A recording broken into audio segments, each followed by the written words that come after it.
bien, écoute, déjà, merci beaucoup de m'avoir invité à présenter C'est la première fois qu'on présente les résultats de l'étude REACT qui a été menée au CHU de Montpellier, dont les résultats viennent d'être publiés. Et donc, vous avez la primeur au moins de la présentation orale de ces résultats. Une étude qui a été menée essentiellement par Nathalie Franck et que j'ai accompagnée, on va dire, dans ce travail, mais c'est vraiment son travail à elle. Et elle est désolée de ne pas pouvoir le présenter elle-même. Elle vous a dit qu'elle avait un mariage, en fait. Voilà, donc écoutez, on peut commencer peut-être par rentrer un peu dans le sujet. Voilà.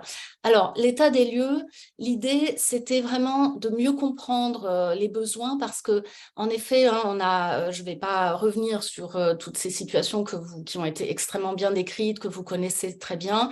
Nous, on considère que finalement, ces situations de tyrannie familiale sévère sont des situations cliniques à la fois assez fréquentes, mais entre guillemets orphelines quand même, parce qu'on ne les retrouve pas vraiment en tant que telles dans les classifications.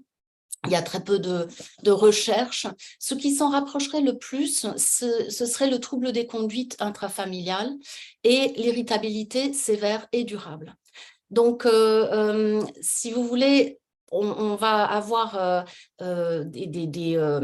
même des descriptions cliniques qui ne correspondent pas complètement à ce qu'on observe vraiment, qui est quelque chose de très, très multifactoriel. Alors, en pratique, donc on fait avec ce qu'on peut, c'est-à-dire avec un cadre nosographique qui n'est peut-être pas complètement adapté. Mais ce qui est encore plus préoccupant, c'est que l'offre de soins est très limitée. Ce qu'on avait jusqu'alors, c'était pour s'adresser aux dynamiques familiales, c'était la thérapie familiale. Bien sûr, il y a toute l'idée de traiter les troubles associés, très souvent des troubles du neurodéveloppement, mais aussi des troubles anxieux chez les enfants. Mais il faut aussi évidemment travailler avec ce qui s'installe dans les interactions. Et là, on utilisait la thérapie familiale classique et les programmes parentaux, notamment les programmes type Barclay qui proposent des entraînements des compétences parentales dans le sens des stratégies pour faire face à des comportements problèmes et qui ont été beaucoup développés pour notamment faire face à des comportements de type oppositionnel ou éventuellement aussi à des comportements plutôt de type impulsivité, hyperactivité, comportements difficiles dans les lieux publics, ce genre de choses. Et ça, c'est très souvent associé au TDAH et on avait l'habitude à Montpellier de travailler avec ce type de programme depuis déjà plus d'une dizaine d'années. Mais on réalisait bien qu'il y avait des familles pour lesquelles c'était vraiment pas suffisant et ça répondait pas vraiment à leurs demandes ou à leurs besoins, en l'occurrence parce que souvent les enfants, dans ces configurations très particulières, ne répondaient pas très très bien au renforcement positif de la part des parents, comme si c'était quelque chose d'un peu dépassé finalement, qu'il y avait plus, les parents avaient malheureusement perdu tout pouvoir de renforcer positivement leur enfant dans le quotidien et donc il fallait peut-être trouver autre chose. Et puis on avait très très peu de données en recherche clinique, je dirais qu'il n'y en avait pas.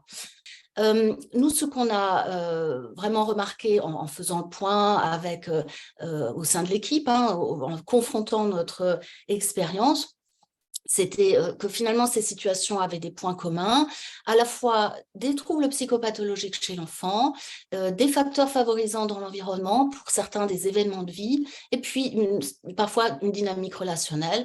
Et parfois on avait plutôt un poids important de la psychopathologie, parfois c'était plutôt un poids important des facteurs environnementaux. Et parmi les facteurs environnementaux qu'on a beaucoup, qui nous ont beaucoup frappés, c'était que parfois les enfants avaient eu des troubles, des maladies graves dans la petite enfance et que ça devenait pour les parents très très difficile de leur imposer quoi que ce soit ou de les frustrer. Donc il y avait des phénomènes de suraccommodation importantes dans certaines de ces familles. Et puis parfois dans certaines familles, pas vraiment ou pas du tout ou très peu. Donc on avait des configurations familiales qui restaient qui en fait étaient quand même assez diverses. On a aussi, heureusement, eu l'expérience de trajectoire positive, d'une part parce que les symptômes de l'enfant, ils ne sont pas figés, ils évoluent et ils s'améliorent pour beaucoup, heureusement, et aussi que les personnes autour, la famille, les parents, avancent aussi et trouvent des espaces de réalisation personnelle, là où, par exemple, ils étaient complètement phagocytés par les troubles de l'enfant et par tout ce que l'enfant pouvait éventuellement leur imposer. Et puis le rôle des tiers. On a réalisé aussi que c'était très important que la famille sorte de l'isolement et que le rôle des tiers pouvait être vraiment très aidant. Donc, ces premières expériences de confrontation, de discussion en équipe clinique ont vraiment nourri la première, en fait, une première publication que j'ai pu faire. Alors, en fait, avant le livre Enfant, tyran, parents souffrants, j'avais écrit en fait tout simplement une petite revue de la littérature. Et cette revue de la littérature, elle a été probablement publiée en 2003. Donc, j'étais toute jeune chef de clinique à Robert Debré, à Paris. Et cette revue de la littérature a attiré de l'attention parce au même moment de sa sortie, qui est sortie c'est sorti dans une revue médicale, voilà, essentiellement pour les médecins généralistes d'ailleurs, et au même moment, il y a eu un fait divers. En fait, un fait divers avec un acte d'agression d'un enfant assez jeune, de 10 ans, sur sa mère. Et ça a du coup ça a eu à l'époque pas mal d'attention médiatique, et c'est en fait les éditeurs de chez Flammarion qui m'ont contacté en disant est-ce que ce serait pas le moment d'écrire quelque chose, vous intéresser à ce sujet. Et ça a mis un peu de temps et j'ai été évidemment j'ai pas mal hésité avant de me lancer dans cette aventure, mais bon, finalement ça a donné quand même lieu à ce livre qui m'a amené à évidemment et vraiment chercher dans la littérature scientifique ce qui avait été publié, donc à l'époque, autant dire vraiment pas grand-chose, et à essayer de réfléchir autour de mes situations cliniques que j'avais rencontrées au cours au cours de ma jeune expérience à l'époque. Alors, on va continuer. Et en fait, quelque temps après, j'ai, au cours de, je ne sais plus si c'est, je pense que c'est après l'écriture de ce livre, j'ai été amenée à suivre un jeune garçon, plus tard, voilà, un jeune adolescent qui avait des troubles du comportement vraiment très importants et beaucoup de violences intrafamiliales, alors que vraiment, on était dans une situation d'une famille qui a vraiment tout fait pour que les choses, tout fait au niveau de essayer d'aller vers les soins, essayer tout type de thérapie.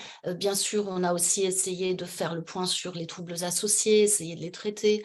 Bref, j'étais assez... voilà, j'avais cette situation complexe et j'étais à la recherche de solutions. Et en allant en congrès aux États-Unis, à l'époque, j'ai pu, ce que je fais très souvent et ce que j'aime beaucoup faire, c'est aller dans les librairies, dans les stands des librairies scientifiques.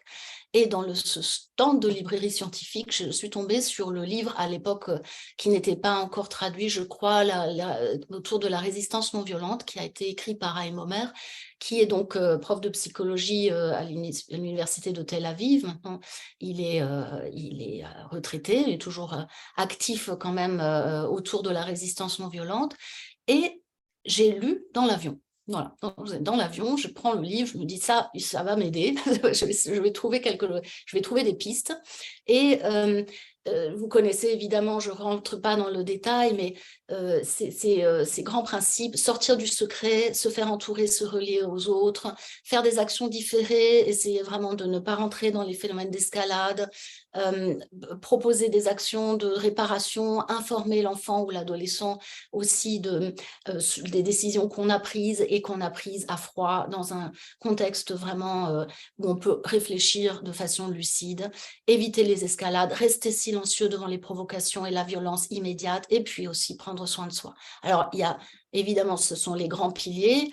Et ce qu'on a fait après, c'est qu'on s'est dit, eh bien, c'est très chouette. À l'époque, Haïm Omer et son équipe, ils utilisaient ça en thérapie individuelle, dans un format assez classique de thérapie. C'était comme une thérapie familiale où les familles venaient individuellement pour chaque situation.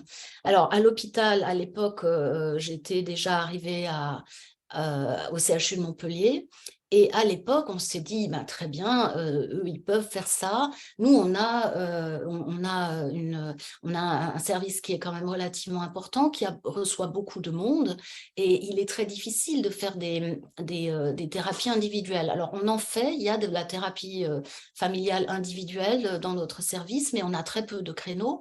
Et on a quand même beaucoup de demandes, et on avait identifié aussi des personnes qui pouvaient comment dire, pouvaient nous solliciter un peu de loin parfois pour ces problématiques-là. Donc, on s'est dit, ben, on va monter une collaboration avec AIMOMER, avec l'idée d'appliquer la résistance non violente, c'est-à-dire vraiment les principes de la résistance non violente et des différentes séances, mais on va les adapter à un format de groupe. Et en fait, à l'époque, ce que j'ai pu faire, c'est qu'on a pu inviter AIMOMER à venir à Montpellier, et je suis allée moi-même le rencontrer à Tel Aviv, et on a ensuite vraiment démarré, et c'est vraiment Nathalie Franck qui a porté ce projet. On a pu adapter le programme, et ça a donné lieu au manuel que je vous montre là, et à un projet de recherche que je vais vous expliquer. Alors, l'étude REACT, c'est vraiment né de ça. Alors, évidemment, on a fait des mises en place un peu pilotes de ce programme en groupe, pour savoir déjà si ça convenait aux familles et quel genre de retour on avait. Et puis, à un moment donné, on a pu se baser sur ces expériences pilotes pour dire que, en fait, demander, pour répondre à un appel d'offres qui nous a permis de financer l'étude REACT, qui est une étude monocentrique randomisée, avec un programme de 10 séances de résistance non violente versus traitement usuel. Alors, le traitement usuel, c'est finalement les enfants et les familles n'étaient pas sans rien, ils avaient tout un tas d'autres thérapies, mais par contre, sans être dans un programme particulier, mais ça pouvait être ça pouvait être de la thérapie familiale, ça pouvait être des suivis individuels, ça pouvait être un traitement, et puis des aménagements de l'environnement. On a inclus des enfants et des jeunes adultes avec une stratification pour l'âge. Et puis notre critère de jugement principal, c'est-à-dire la variable qui nous a vraiment intéressés, on s'est dit, bon là, on pense que ça va bouger, c'est le stress parental, et les critères secondaires étaient les symptômes externalisés et internalisés de l'enfant. Donc je m'explique, les symptômes externalisés sont des troubles du comportement visibles, très souvent hyperactivité motrice et opposition, éventuellement agressivité. Et les troubles internalisés, c'est tout ce qui est anxiété, dépression, donc des choses qui sont plus internes, moins visibles. Et on a aussi évalué la dépression et l'anxiété parentale. Alors les participants, donc c'était les parents qui ont participé, les parents d'enfants et de jeunes adultes, et on a bien sûr défini des critères d'entrée dans notre étude pour qu'on puisse reproduire les résultats et reproduire, on va dire, la méthode de l'étude. Donc, il fallait que les enfants répondent aux critères de troubles oppositionnels avec provocation intrafamiliale. Alors, là, on s'est dit que, en fait, tout ce qui était situation plus légère, on ne voulait pas forcément rentrer dans quelque chose du top classique, parce que il y a déjà des programmes parentaux, et que les programmes parentaux classiques marchent plutôt bien dans le top ordinaire associé au TDAH, sans critères de tyrannie familiale. Donc on s'est dit, on veut s'adresser à ces parents pour lesquels il y a moins d'offres, moins de solutions thérapeutiques. Donc on a défini des critères en plus. Donc il fallait avoir 2 critères parmi les suivants: avoir peur, que les parents aient peur de leur enfant, qu'il y ait de la violence physique ou psychologique, qu'il y ait une inversion du pouvoir de décision dans la famille au profit de l'enfant, et qu'il y ait un sentiment de honte. Alors, c'est au moins 2 de ceux-là, et aussi un engagement à participer à au moins 50% des sessions. Avec ça, on a pu recruter, dans le temps donné, 82 participants, ce qui correspondait à notre objectif de recrutement. Alors, le calendrier de l'étude, c'est assez classique, je vous montre un petit peu comment ça se construit. Donc, on avait une visite d'évaluation qui permettait de vérifier, par exemple, que les critères que je viens de vous décrire étaient présents. Ensuite, on avait aussi les évaluations cliniques. On a fait quelque chose de relativement simple. On a évalué le stress parental et la dépression et l'anxiété parentale, et la psychopathologie de l'enfant, avec deux instruments très classiques, 2 questionnaires très classiques que sont la CBCL et le SDQ. Et puis, on a fait aussi autre chose, au moins au début, c'est-à-dire qu'on a fait un entretien à visée diagnostique, semi-structuré, qui est un entretien très classiquement utilisé pour vraiment définir un diagnostic, pour savoir notamment s'il répond aux critères. En l'occurrence, ici, c'était les critères du DSM. Donc, ensuite, on a aussi, on avait un questionnaire qui correspondait plus à la voilà, aux caractéristiques sociodémographiques familiales. Ensuite, on a une randomisation. Qu'est-ce que c'est qu'une randomisation? C'est le fait de tirer au sort. Pourquoi on fait ça? C'est très important dans les essais cliniques de faire des randomisations, puisqu'on veut absolument que les groupes ne soient pas sélectionnés d'une certaine façon. C'est-à-dire qu'il faut que les groupes, pour qu'on sache si on va comparer deux groupes, un groupe traitement usuel et un groupe résistance non violente, on voulait absolument être sûr qu'il n'y ait pas, par exemple, des enfants avec des caractéristiques plus sévères dans un groupe ou dans un autre, que les parents, par exemple, les plus motivés ne se retrouvent pas dans un groupe plus qu'un autre. Donc, on fait ça pour avoir une répartition de la plupart des caractéristiques cliniques et sociodémographiques des familles. Ensuite, il y avait une visite à 4 mois, c'est-à-dire à la fin des 10 séances de groupe. Et ensuite, il y avait une deuxième visite à 8 mois. Alors, attention, cette deuxième visite, c'est très important que vous compreniez que la deuxième visite a été uniquement proposée au groupe qui a fait de la résistance non violente. Pourquoi on a fait ça?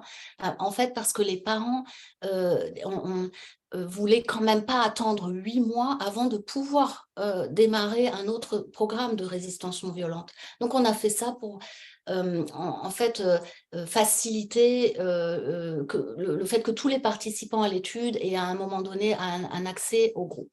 Alors, on a probablement eu tort de faire ça, mais vous allez voir pourquoi. Ça, c'est ce qu'on appelle le flowchart, c'est-à-dire que ça, on part de la randomisation. Après, on a la randomisation, donc l'allocation au groupe soit contrôle, traitement usuel, soit au groupe résistance non violente. Et ensuite, on a le groupe qui se déroule et en fait, après, on a les différentes visites, la visite 1 à 4 mois, la visite 2 à 8 mois. Et vous voyez ici qu'il y a en fait comment dire, oui, vous avez en fait des personnes qui sont sorties de l'étude finalement avant d'avoir commencé le groupe. Et puis après, par contre, les participants sont vraiment restés, ça c'est très important, ils sont restés dans les groupes qui leur avaient été attribués. On n'a pas eu de sortie d'études particulière dans ce déroulé de l'étude. Ça, ce sont les premiers résultats. En premier, c'est ce que vous voyez là sur votre écran à gauche, c'est le questionnaire de stress parental. Et ce que vous voyez, c'est que dans les deux groupes, on a eu une diminution du stress parental. Alors, ça, c'est aussi voilà, un des aléas de ce type d'études. Vous voyez qu'au départ, le stress parental du groupe qui avait été, qui a participé à la résistance non violente, malgré le tirage au sort, malheureusement, il y avait un stress parental plus important dans ce premier groupe. Et vous voyez que dans le temps, en fait, ça diminue, mais que le stress parental entre les deux groupes n'était pas différent au moment où on a fait la comparaison entre les deux groupes, c'est-à-dire à la visite à 4 mois. Ensuite, on a regardé l'anxiété et la dépression. Le premier graphique est l'anxiété. Et vous voyez ici que dans le groupe, globalement dans le groupe qui a fait la résistance non violente, donc ça c'est le tracé en bleu. Il y a eu plutôt une diminution quand même intéressante de l'anxiété au cours du temps. Et pour ce qui est de la dépression, en fait les parents au départ n'étaient pas très très déprimés. Vous voyez qu'à la V0, les scores de dépression n'étaient pas très élevés, alors que les scores d'anxiété l'étaient. Et évidemment, on a à ce moment-là pas tellement de raisons d'avoir beaucoup de différences ou beaucoup de progrès, puisqu'on part de pas super haut. Ça, c'est les résultats pour les enfants. Donc là aussi, on a une diminution. Alors, vous voyez bien, là, c'est assez visible qu'il n'y a pas de différence entre les groupes en ce qui concerne la diminution des problèmes. Ça, c'est vraiment les problèmes, le score global de problèmes, si vous voulez. Après, on a regardé les problèmes internalisés et les problèmes externalisés à part. Vous voyez que tout diminue. ce qui est plutôt intéressant et plutôt réjouissant, mais qu'on n'a pas différencié les deux groupes de traitement. Donc, ce qu'on a comme résultat principal, c'est qu'il n'y a pas de différence entre les groupes à 4 mois, mais qu'à 8 mois, les progrès se poursuivent bien dans le groupe de résistance non violente. C'est-à-dire que ça ne stagne pas, ça continue à s'améliorer et que notre limite, évidemment très importante, et ce qu'on a beaucoup regretté, c'est de ne pas avoir maintenu un groupe contrôle à 8 mois, puisqu'on n'a pas eu de possibilité de comparer quoi que ce soit à 8 mois, c'est juste l'évolution qu'on a pu regarder pour les participants de la résistance non violente. Donc, vous trouvez tous les résultats. Ils sont publiés en accès ouvert, donc je vous mets la référence ici, relativement récemment avec l'équipe qui a participé à ce travail, dont notamment Erika Fongaro qui nous a beaucoup aidé pour l'analyse des résultats, l'équipe des statisticiens de l'étude et bien sûr Haïm Omer et les cliniciens qui ont participé. Voilà, ensuite, les perspectives, puisqu'il y en a, à la fois en clinique et en recherche, on va en parler tout de suite. On a vraiment, au moment du Covid, on a fait, parce que le groupe dont je vous parle, l'étude dont je vous parle, REACT, c'était du présentiel, hein, avec des séances assez typiquement 1h30 hebdomadaires.